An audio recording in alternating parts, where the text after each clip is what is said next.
If your Amcrest NVR is completely locked and nothing is working, this method might be your last chance.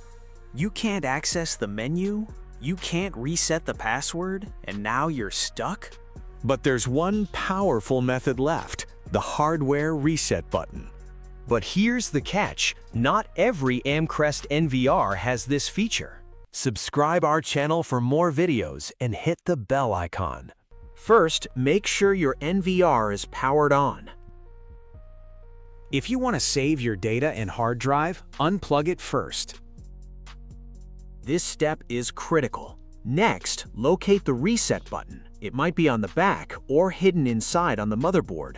Press and hold it for 10 to 20 seconds and don't release too early. If you released the button early, you can't reset your DVR.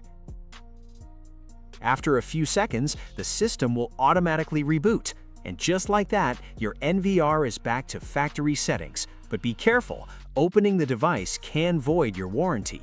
And that's how you reset your Amcrest NVR when everything else fails.